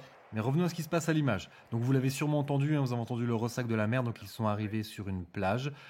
Taylor a entrepris de raser sa barbe, donc sous les yeux stupéfaits de Nova, mais également des singes, qui trouvent que ça lui donne l'air moins intelligent. Et donc la falaise qui donne sur cette plage, à l'intérieur de cette falaise, il y a une grotte dans laquelle se trouvent les fouilles archéologiques de Cornelius. Donc pour en revenir à la manière d'interpréter les singes, si vous prêtez bien attention, les acteurs qui sont grimés ont toujours des espèces de petits tics, ils ont toujours plein de petites mimiques faciales. En fait, c'était un des secrets, parce que s'ils laissaient le maquillage inerte, du coup, ça se voyait que c'était quelque chose de factice. Donc le secret, c'était de toujours le faire bouger, et il fallait bien exagérer les mouvements des muscles du visage pour retranscrire les expressions sur le maquillage. Pour les scènes de baiser entre Cornelius et Zira, Roddy McDowall et Kim Hunter ont dû beaucoup répéter parce que voilà, ils y arrivaient pas, ils écrasaient sans cesse le maquillage parce qu'ils sentaient absolument rien. Mais il est temps de revenir en direct. Vous allez bientôt entendre un échange de coups de feu. Le Dr Zaius, accompagné d'une troupe de gorilles à cheval, ont rattrapé nos fugitifs. Mais ce que Zaius aurait dû prévoir, c'est que Taylor est plutôt habile une arme entre les mains et elle retourne la situation à son avantage en le prenant, donc le Dr Zaius, comme otage. Taylor va donc dans quelques minutes se rendre dans la grotte accompagné du Dr Zaius, de Zira et de Cornelius, et de Nova également, pour examiner donc les preuves archéologiques qu'a trouvé Cornelius, pour essayer donc de faire comprendre au Dr Zaius que les théories sont valides et que Zira et Cornelius ne sont pas les hérétiques. Zaius est sur le point de s'étonner que Taylor ait emmené Nova avec lui. C'est peut-être un reste d'une version antérieure du scénario. Je vois que vous avez emmené la femelle de votre espèce. J'ignorais que l'homme pouvait se contenter d'une seule femme. Sur cette planète, c'est très facile. En effet, ils avaient envisagé que Nova puisse être enceinte donc de Taylor, hein, ce qui est également le cas dans le roman. Nova est enceinte de Ulysse Mérou. Finalement, l'idée ne sera pas conservée. D'une part parce que ça changeait la tonalité du film, hein, ça laissait une touche d'espoir à la fin, mais aussi parce que Nova, en fait, c'est presque un animal. Hein, quoi, elle a le QI d'un enfant de 4 ans, et quelque part, c'était un peu dérangeant l'idée que Taylor ait pu avoir des rapports sexuels avec elle. Un véritable trésor de fossiles et d'objets préhistoriques. J'ai eu l'occasion d'examiner certains de vos fossiles. Ils n'ont aucune valeur. Et voilà votre ministre de la Science. Il va mettre tout en œuvre pour vous empêcher d'en savoir davantage. Alors, je vous en prie. N'est-il pas aussi le premier défenseur de la foi? Il n'y a jamais eu incompatibilité entre la foi et la science. Ah, science et religion, ça ressemble à un sujet de philo du bac. Je vous laisse méditer là-dessus, vous avez 4 heures. Bon, la scène est un peu grave. Histoire de désamorcer un peu tout ça, je vais raconter une anecdote un peu marrante que j'ai pas eu le temps de dire plus tôt. En fait, au tout début du tournage, ils ont pris du retard à cause du fait que les lieux de tournage étaient quand même assez peu accessibles. En fait, pour se rendre donc dans l'Utah, ils ont d'abord atterri à Phoenix parce que l'aéroport de Page était trop petit et donc les jets ne pouvaient pas y atterrir. Donc de Phoenix à Page, ils ont dû prendre des avions à hélice et l'équipement est arrivé en cargo. Le problème, ils se sont aperçus que les maquillages étaient restés à Phoenix et donc pas de maquillage, pas de film quoi. Du coup, ils ont affrété un avion privé pour aller chercher les maquillages à Phoenix. Et une fois que les maquillages sont enfin arrivés à Page, ils se sont aperçus qu'ils avaient oublié les clés des malles dans lesquelles se trouvaient les maquillages. Du coup, un nouvel avion a été affrété pour aller chercher les clés. Ah, ça fait très amateur pour un film d'un budget de 5,8 millions, ce qui je pense pour l'époque était quand même pas mal. Donc il est temps de revenir à ce qui se passe à l'écran. Donc tous les protagonistes vont enfin se diriger vers la grotte. Une fois qu'ils seront à l'intérieur, observez bien l'attitude de Nova. Donc elle va jouer un rôle crucial dans cette scène, mais quand on la regarde, elle sert vraiment à rien. Bien évidemment, ça se justifie. Nova est plus proche de l'animal que de l'être humain. Mais n'empêche, la représentation de la femme dans La planète des singes, elle est quand même assez intéressante. C'est un film qui est censé traiter de l'aliénation, et pourtant, il n'y a quasiment pas de personnage féminin. Déjà, il n'y a quasiment pas de guenon. On ne voit ni de femelle orang-outan, ni de femelle gorille. Donc à part Zira, on voit sur le marché, on doit voir quelques femelles. On en voit une également dans le musée d'histoire naturelle. Si vous vous rappelez bien, la toute première scène dans le bloc opératoire, il y en a une, mais d'ailleurs c'est l'assistante. Et concernant les humains, ouais, donc il y a une femelle, Nova, et puis donc une autre femme, Stewart, donc qui est l'une des astronautes. Mais en fait, on la voit pas du tout, parce que dans le film, soit on la voit en train de dormir, ou on la voit morte. Et ce qui est assez amusant aussi, c'est que elle a un nom d'homme, hein, Stewart, c'est un prénom d'homme, et elle a également une profession qui, à l'époque, était réservée aux hommes. Hein. Des femmes astronautes, en 1967, il n'y en avait pas. Quant à Linda Harrison, bon bah voilà, hein, ça a beau être la copine de Dick Zanuck, c'est l'ancienne Miss Maryland, et tout ce qu'on attend d'elle, c'est qu'elle soit en bikini façon 1 million d'années avant Jésus-Christ, et qu'elle ne disait rien, quoi. Sois belle et tais-toi. Et tant qu'à parler de paradoxe, vous avez pas remarqué quelque chose parmi les humains ? Ils sont tous blancs. Il n'y a pas de noirs, pas d'asiatiques, pas de latinos. La seule représentation, c'est les blancs. Pourtant, on peut pas dire que tout le crew et toute la production n'étaient pas sensibles à ça. J'ai raconté l'anecdote avec les habitants de Page qui avait vraiment choqué les gens de la production. Il y a une autre anecdote que John Chambers rapporte. En fait, quand il faisait ses tests pour le maquillage, il cherchait certaines formes de visage, un certain morphotype, notamment certaines formes de nez pour ses masques. Et également, il voulait des gens avec les yeux bruns, vu que les singes ont les yeux bruns. Donc il a d'abord fait appel à des figurants latinos ou asiatiques. Chambers a donc été contacté par la NAACP, la National Association for the Advancement of Colored People, donc un syndicat qui défend les intérêts des Afro-Américains, et donc ils lui ont demandé pourquoi est-ce qu'il n'engageait pas de Noirs. Alors après avoir consulté Jacobs, Chambers est revenu vers eux en leur expliquant ses réserves. Voilà, il leur a dit qu'il avait peur que s'il engageait des Noirs pour jouer des rôles de singes, qu'on ne le taxe de raciste. Du coup, le syndicat l'a rassuré en disant que si jamais Chambers rencontrait des problèmes, bien eux, ils s'occuperaient personnellement du cas. Et c'est comme ça donc que des Afro-Américains se sont retrouvés à endosser des costumes de singes. Ils se sont aperçus Revenons à ce qui se passe à l'écran. Cornelius est en train d'essayer de défendre sa thèse en présentant toutes les preuves qu'il a trouvées donc en faisant des fouilles, mais il se heurte à un Dr Zaius qui est complètement borné, qui veut rien entendre, qui veut rien comprendre. Et donc ça, c'est assez proche du roman. Alors la différence avec le roman, c'est que les orang-outans sont vraiment bornés dans le roman, alors que là, dans le film, le Dr Zaius, il en sait beaucoup plus que ce qu'il ne veut dire, et il essaie de masquer la vérité. Pendant ce temps-là, Taylor est en train d'examiner donc des objets qui ont été dégagés pendant les fouilles, donc un dentier, un cœur artificiel, tandis que Nova est en train de jouer avec la poupée à forme humaine. Donc ceux qui ont déjà vu le film et ceux qui ont lu le roman savent ce qui va se passer. Comme ceux qui habitent la Terre. Mais il devait être très proche de nous. Il avait les mêmes faiblesses. C'était un animal nu et désarmé. Mais il était là bien avant vous. Et il semblait plus intelligent que vous. Donc là, c'est intéressant à la réaction de Taylor de dire il était plus intelligent que vous. En VO, il dit même il était meilleur que vous. Bon, la suite ne donne pas forcément raison. De toute façon, ce serait des hypothèses, non des preuves. Voilà, sans le faire exprès, Nova a déclenché le mécanisme qui fait parler la poupée.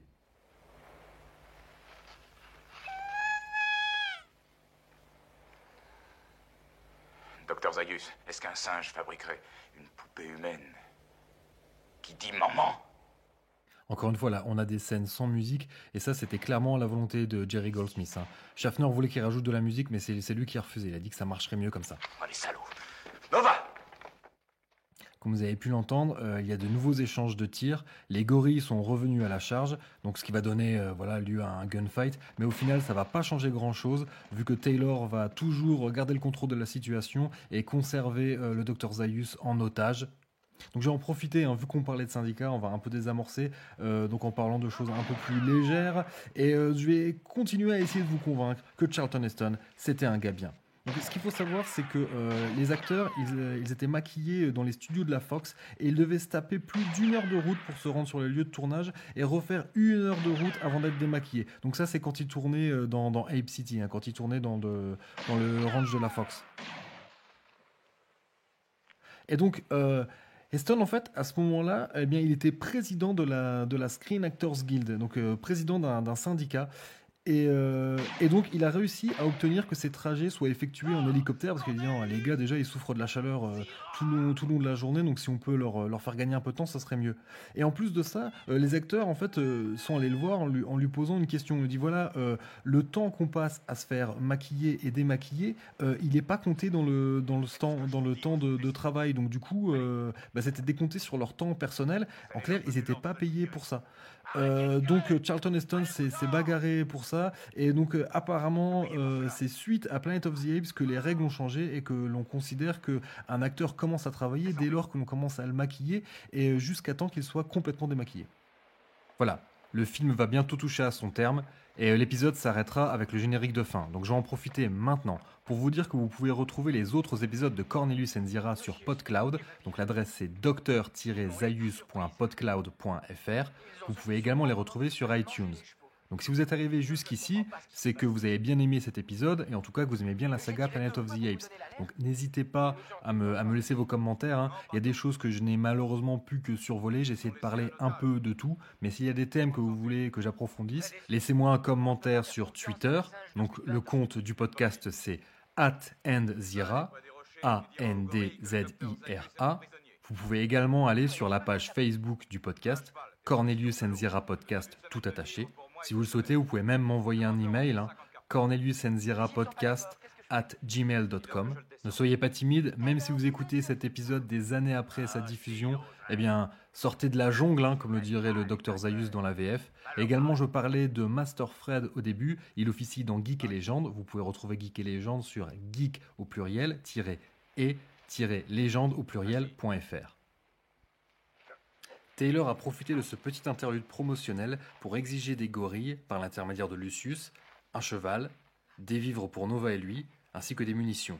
Il entreprend désormais de ligoter le Dr Zaius sans le moindre ménagement, malgré le regard désapprobateur de Zira et Cornelius. Vous ne pouvez pas le traiter de cette façon. Pour quelle raison? Mais c'est très humiliant. Et moi, j'ai pas été humilié par vous tous? Est-ce que vous ne m'avez pas tenu en laisse? Ce n'est pas pareil, nous vous prenions pour un être inférieur. Vous avez changé de point de vue. Cornelius avait raison, docteur. Il l'a prouvé. L'homme vivait ici avant vous. C'est à lui que vous devez votre savoir, votre culture, votre soi-disant civilisation. Répondez à ma question. Si l'homme nous était supérieur, pourquoi est-il devenu ce qu'il est? Il est possible que la civilisation humaine ait été détruite par une catastrophe naturelle. Une pluie de météores, par exemple. Le paysage chaotique de cette région le prouverait. Personne ne sait exactement ce qui s'est passé. Lui, il le sait. Il le sait depuis toujours. Bien avant que vous ayez découvert vos grottes, il savait. Le défenseur de la foi. Le seul gardien du terrible secret. Je me trompe? Tout ce que je connais de l'homme a été écrit depuis fort longtemps et par le plus grand singe de ce monde, notre législateur bien-aimé. Cornelius, venez ici. Fouillez dans ma poche et lisez-lui le 29e au rouleau, verset 12. Prends garde à la bête humaine, car elle est dans la main du diable. Seul de tous les primates créés par Dieu, il tue par plaisir, concupiscence ou avidité. Oui, l'homme peut tuer son frère pour posséder la terre de son frère. Ne le laisse pas croître en nombre et se multiplier, car il transformera en désert son pays et le tien. Chasse-le, renvoie-le dans sa tanière au cœur de la jungle. En vérité, je te le dis, il est le fourrier de la mort. Il n'y a pas dans cette grotte le moindre détail qui puisse modifier cette définition de l'homme et rien ne me fera changer d'attitude. Lucius redescend des collines avec le cheval et les vivres qu'avait réclamé Taylor, mais il est suivi par les gorilles. Ceci dit, ils s'arrêtent dès lors qu'ils comprennent que le Dr Zaius est à la merci de Taylor. Histoire de détendre un peu l'atmosphère, je vous disais plus tôt que les acteurs qui étaient grimés en singes devaient se faire démaquiller à Los Angeles. Pour cela, en fait, ils devaient être dans le trafic, et il est arrivé que des gorilles, pour s'amuser, conduisent des voitures avec des humains comme passagers à l'arrière. Imaginez la stupéfaction des usagers de la route. Il existe plein d'anecdotes comme ça concernant des acteurs qui ont profité de leur maquillage de singe pour vraiment faire les cons. D'ailleurs, Maurice Evans qui joue le Dr Zaius, donc à la base c'est un acteur shakespearien, et apparemment entre certaines prises il s'amusait à mettre un haut de forme et à réciter des dialogues de Shakespeare pour faire marrer tout le crew. Mais redevenons sérieux. Taylor donc explique qu'il va longer le rivage même s'il ne sait pas ce qu'il va trouver. Bon, le Dr Zaius lui il sait ce qu'il va trouver. Il propose à Zira et Cornelius de l'accompagner. Mais Cornelius refuse, en expliquant qu'il préfère rester avec le Dr Zaius parce qu'ils partagent la même culture. Il est temps pour Taylor de faire ses adieux à ses compagnons. Il va serrer la main de Lucius et Cornelius. Je ne sais pas comment vous le dire, mais vous avez tort. C'est ça avoir le moral, mon petit anarchiste. Quoi? Brandis le drapeau de la révolte. Et proposer à Zira de l'embrasser dans une scène qui rappelle le roman. Docteur, j'aimerais vous embrasser pour vous dire adieu. La différence avec le roman, c'est que Zira, bien que réticente, accepte, sous le regard quand même inquiet de Cornelius. Si vous y tenez, mais vous êtes vraiment trop laid. L'épilogue du film a été tourné dans les coins de Malibu. La plage qui sert pour la scène finale a été choisie parce qu'elle était à la bonne échelle et qu'il y avait donc au bout des rochers couverts de mousse qui pouvaient rappeler la couleur du cuivre oxydé. Ces rochers sont intégrés au matte painting, l'image finale qui a été réalisée par Émile Cossa. N'essayez pas de nous suivre. Je me sers assez bien de cette arme. Je m'en doutais, figurez-vous. Toute ma vie, j'ai pensé que vous viendriez. Je n'ai jamais cessé de le redouter. Plus que la mort elle-même. Pourquoi? Vous avez eu peur de moi à la minute où vous m'avez vu. Comme maintenant. Vous tremblez devant moi, vous me haïssez. Pourquoi? Parce que vous êtes un homme. Et vous avez raison. C'est vrai, j'ai toujours su comment était fait l'homme. Je le sais mieux que personne. Je pourrais vous en donner ma propre définition. Sa sagesse va de pair avec sa folie. Ses sentiments dirigent toujours son cerveau. L'homme est une créature qui aime la guerre et qui se bat pour le seul plaisir de se battre. L'homme est un monstre. Je ne comprends pas. Il n'y avait pas d'armes dans cette grotte. La zone interdite ressemblait autrefois à un paradis. Et la folie des hommes l'a transformé en un désert il y a près de 2000 ans. Ce n'est pas une explication. Une planète où les singes descendent de l'homme. Il doit y avoir une réponse. Ne la cherchez pas, Taylor. Vous n'aimerez peut-être pas ce que vous allez découvrir. Je sais pas ce que vous en pensez de cette réplique du Dr Zaius. Je me demande toujours s'il fait preuve d'empathie envers Taylor parce que il imagine bien le choc que va représenter la découverte qu'il risque de faire s'il continue dans cette voie-là. Ou est-ce que c'est juste qu'il représenterait une plus grande menace s'il connaissait la vérité? Quoi qu'il en soit, Zaius dissuade les gorilles de suivre Taylor, probablement pour l'abattre. Non, non, non, Attendez! Laissez-le partir. Lieutenant, allez chercher des explosifs. Nous allons faire sauter l'entrée de cette grotte. Oui, Excellence. Fermer cette grotte? Vous avez bien entendu, vous serez tous les deux jugés, condamnés pour hérésie. Mais les preuves, la poupée. Dans quelques minutes, il n'y aura plus de poupée. Il n'y en a jamais eu. Je suis désolé. Docteur Zaius, vous ne devez pas, vous avez promis. Ce que je fais, je le fais sans aucun plaisir. Emmenez-le. Docteur Zaius, vous ne vous conduisez pas comme un savant. Personne ne peut arrêter les progrès de la science. Est-ce que vous pensez à l'avenir? C'est l'avenir de notre peuple que je viens de sauver. Je me demande ce qu'il va trouver là-bas. Son destin. Bon voilà, faut quand même pas plaisanter, le Dr Zaius, il est sympa, mais que quelques minutes. Hein. Il faut savoir qu'il existe des versions du script dans laquelle Zaius ordonne que l'on exécute Taylor. Toujours est-il que pendant ce temps-là, donc Taylor lui n'a rien vu de tout cela, il est déjà parti à cheval avec Nova, et il est en train donc d'avancer le long d'une plage, le long de la mer. Alors, vous pouvez entendre hein, le ressac, le bruit des vagues. On revient brièvement sur le docteur Zaius, Cornelius Zira et les gorilles. Tout le monde est à cheval. Vous venez de l'entendre et peut-être de le voir, les gorilles ont fait sauter l'entrée de la grotte. Pour cette scène, Kim Hunter a été doublée et c'est la seule fois du film où elle est doublée. Elle explique qu'en fait, elle n'est pas très bonne cavalière et donc elle ne savait monter qu'en Amazone. Et elle avait peur qu'à cause de l'explosion, son cheval ne se cabre ou ne s'emballe. En fait c'est un homme là qui joue son rôle qui a mis son masque, sa perruque et ses habits. Si par hasard vous seriez arrivé jusqu'ici alors que vous n'avez pas vu le film, il est encore temps d'arrêter parce que là on arrive dans la partie méga spoiler. Je vous ai dit que l'image de fin était un matte painting réalisé par Emile Cossa, donc en fait il a fait juste une peinture sur du verre et on a filmé à travers ça. Mais vous êtes sur le point de voir une reproduction donc, de la torche de la statue qui a été construite donc, à moitié de la taille réelle. Il y a également une tête à moitié de la taille réelle qui a été construite. Et pour les filmer avec la perspective souhaitée, Bill Kraber, le directeur artistique, a eu l'idée de faire construire une tour en structure comme un échafaudage, donc de 20 mètres de haut. Le problème, c'est que Leon Shamroy avait près de 70 ans et lui, il a dit hors de question que je monte là-dessus. Et le premier assistant souffrait d'acrophobie, donc il était hors de question que lui monte également. Donc du coup, Schaffner a décidé que ce serait lui et Kraber qui filmerait. Donc là, ce que vous voyez, c'est des images faites par Schaffner et Kraber derrière la caméra. Donc ça y est, Taylor vient de comprendre où est-ce qu'il se trouve depuis le début, et bientôt le spectateur va le découvrir également.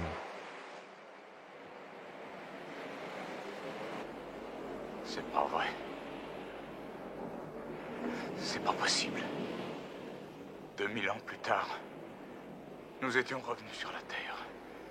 Ce monde de cauchemar, c'est la Terre. Les criminels! Ils les ont fait sauter leurs bombes! Oh, les fous! Je vous hais! Soyez maudits jusqu'à la fin des siècles!